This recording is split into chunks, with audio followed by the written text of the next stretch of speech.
कुछ तो है सरकार तेरी सरकारी में, क्या रखा है झूठी दुनियादारी में।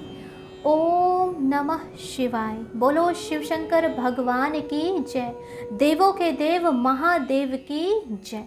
महाशिवरात्रि का पर्व हिंदू धर्म में धूमधाम के साथ मनाया जाता है और सिर्फ चंद ही दिन रह गए हैं महाशिवरात्रि के। भगवान शिव जी की पूजा करने वालों के लिए यह दिन विशेष महत्व रखता है। महाशिवरात्रि का त्यौहार फाल्गुन मास के कृष्ण पक्ष की चतुर्दशी तिथि को मनाया जाता है और इस दिन शिवलिंग की पूजा की जाती है।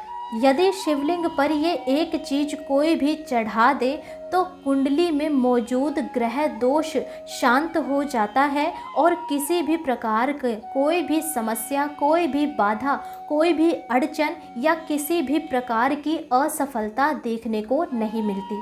तो आइए आज के वीडियो शुरू करते हैं। मैं आपको महाशिवरात्रि के दिन कुछ उपाय और महाशिवरात्रि की कथा एवं महत्व का वर्णन पूरे विस्तार पूर्वक करूंगी। इसीलिए यदि आप भगवान के सच्चे भक्त हैं तो वीडियो को पूरी देखना। आधी अधूरी वीडियो देखोगे तो फल भी आधा अधूरा मिलेगा और हो सकता है महादेव क्रोधित हो जाएं। इसीलिए वीडियो को शुरू से लेके अंत तक पूरी देखना ताकि उपाय आपको अच्छे से समझ में आए और कथा आप पूरी सुनकर पूरा फल प्राप्त करें। तो आइए जयकारा लगाते हुए आज की वीडियो शुरू करते हैं। यदि चैनल पर नए हैं तो चैनल को सब्सक्राइब ज़रूर करें और बेल आइकन दबा दें ताकि जब भी हम कभी आगे वीडियो डालें तो सबसे पहले नोटिफिकेशन आपको मिले और आप कोई भी कथा, कोई भी कहानी, कोई भी जानकारी मिस ना करें। बोलो शंकर भगवान की जय। शिवलिंग की पूजा महाशिवरात्रि के दिन और ज़ोरों शोरों से की जाती है क्योंकि भक्तों का महाशिवरात्रि को लेकर एक अलग ही उत्साह रहता है। इस दौरान शिवलिंग पर किए गए किसी भी प्रकार से चीज़ें अर्पित करना बहुत शुभ फलदायी होता है। लेकिन बहुत से लोग ये नहीं जानते कि महाशिवरात्रि पर शिवलिंग पर तेल चढ़ाना चाहिए या नहीं। तो चलिए जानते हैं। यदि कुंडली में किसी भी प्रकार का दोष हो तो महाशिवरात्रि के दिन शिवलिंग पर तेल चढ़ाया जा सकता है। मान्यता के अनुसार महाशिवरात्रि के दिन शिवलिंग पर तेल चढ़ाने से कुंडली में मौजूद ग्रह दोष शांत हो जाते हैं, साथ ही शनि देव भी प्रसन्न हो जाते हैं। महाशिवरात्रि के दिन शिवलिंग पर तेल चढ़ाने से शनि देव की वक्र दृष्टि का प्रभाव भी समाप्त हो जाता है और शनि दोष भी समाप्त हो जाते हैं। दूसरा, सकारात्मकता बढ़ती है। महाशिवरात्रि के दिन शिवलिंग पर तेल चढ़ाने से शनि की साढ़े साती और ढैया के अलावा किसी अन्य ग्रह दोष की बुरी छाया भी खत्म हो जाती है। घर में शुभता आती है, सकारात्मकता बढ़ती है, सुख समृद्धि संपन्नता और सौभाग्य की प्राप्ति भी होती है। तीसरा, असाध्य बीमारियां भी हो जाती है ठीक। हिंदू पौराणिक ग्रंथों की मान्यताओं के अनुसार महाशिवरात्रि के दिन शिवलिंग पर तेल चढ़ाने से असाध्य बीमारियां भी ठीक हो जाती है।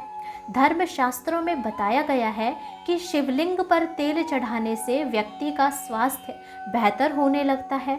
महाशिवरात्रि के दिन शिवलिंग पर तेल चढ़ाने से पारिवारिक कलेश, विवाह में आ रही दिक्कतें, वैवाहिक जीवन में तनाव, नौकरी या व्यापार में आ रही बाधाएं सभी खत्म हो जाती है और व्यक्ति के काम में सफलता भी होती है। और बीमारी का मैं आपको एक और उपाय बताती हूँ जो कि आपने, यदि आप पंडित प्रदीप मिश्रा की कथा सुनते हैं तो उन्होंने बहुत ही अचूक उपाय बताया है जिसे कोई भी कर सकता है। तो उपाय ये है कि बस आपको रात को उठना पड़ेगा। उपाय क्या है कि आपको, यदि आपके शरीर में किसी भी प्रकार की समस्या है, दिक्कत है, परेशानी है, कहीं जोड़ों में दर्द, घुटनों में दर्द, किसी भी प्रकार की बीमारी है, दर्द है, तो आप शिवरात्रि की रात को ठीक 12 बजे सिर्फ भोलेनाथ के मंदिर की ऊपर की चोटी देखकर एक बिल्व पत्र चबा चबा कर वहीं खा ले। कैसा भी रोग हो, कैसा भी दर्द हो, तुरंत समाप्त हो जाएगा और आपको ये चमत्कार देखने को मिलेगा। परंतु खाना आपको सच्ची श्रद्धा और विश्वास के साथ है। ऐसा नहीं ऊपर के मन से गए, ठीक तो होगा नहीं पर चलो कल के देख लेते हैं, नहीं, सच्ची मन में श्रद्धा और आस्था हो तो ही जाना और बिल्व पत्र खाना, अन्यथा घर में है, ठीक है, दवाइयाँ चल रही है डॉक्टर की, बहुत अच्छी बात है, दवाइयाँ ही खा के काम चलाओ। अगर आपको शिव जी की कृपा पानी है, अपने आराध्य की कृपा पानी है, तो उस पर आंख बंद करके भरोसा आज से ही चालू कर दो। और इस बात की मैं गारंटी देती हूँ, यदि आप सच्ची मन से श्रद्धा और आस्था लगाकर महादेव की भक्ति करते हैं तो आपके दिन चुटकियों में पलटने शुरू हो जाएंगे और आप स्वयं ये चमत्कार देखेंगे।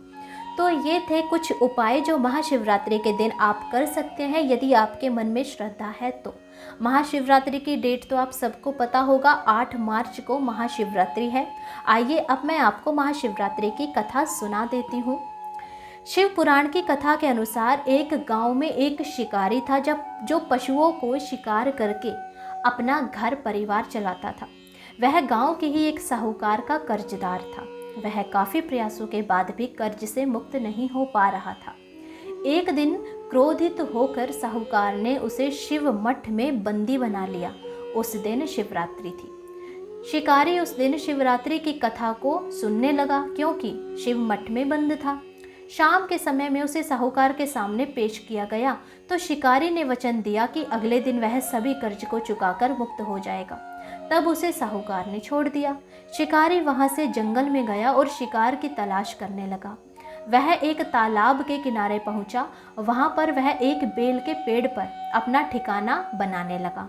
उस पेड़ के नीचे एक शिवलिंग था जो कि बिल्व पत्रों से ढका हुआ था और उसे इस बात की जानकारी नहीं थी। वो वहां बैठा बैठा अपने शिकार का तो इंतजार कर ही रहा था और नीचे जो शिवलिंग था वो उसे दिखाई नहीं दे रहा था, परंतु जाने अनजाने में ही वो बिल्व पत्र के पत्तों को तोड़कर नीचे फेंकता रहा और वो बिल्व पत्र उस शिवलिंग पर आकर गिरते रहे। वह भूखा प्यासा व्याकुल था। अनजाने में उसे शिव की पूजा हो गई। रात में एक गर्भवती हिरण तालाब में पानी पीने आई। तभी शिकारी ने उसे मारने के लिए धनुष बाण तैयार कर लिया। उस हिरण ने कहा कि वह बच्चे को जन्म देने वाली है, तुम एक साथ 2 हत्या करोगे। बच्चे को जन्म देकर तुम्हारे पास आ जाऊंगी, तब तुम शिकार कर लेना। यह सुनकर शिकारी ने उसे जाने दिया। कुछ देर बाद एक और हिरण आई तो शिकारी उसका शिकार करने को तैयार हो गया।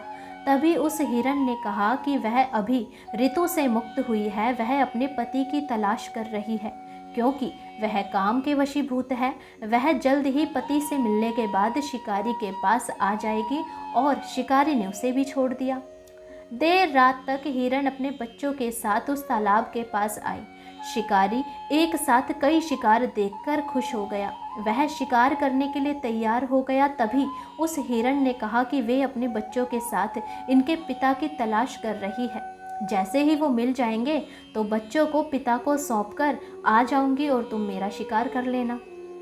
अब तो इस बार शिकारी ने उन्हें छोड़ना सही नहीं समझा, लेकिन उस हिरण ने शिकारी को उसके बच्चों को हवाला दिया तो उसने उसे जाने दिया।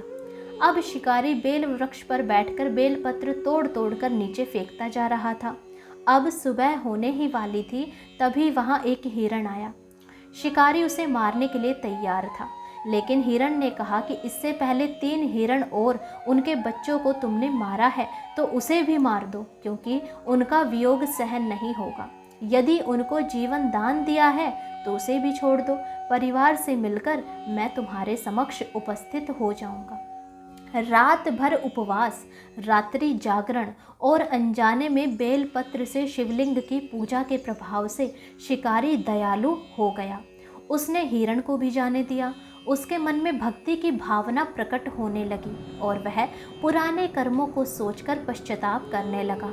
तभी उसने देखा कि हिरण का पूरा परिवार शिकारी के पास अपने आप ही चला आ रहा है।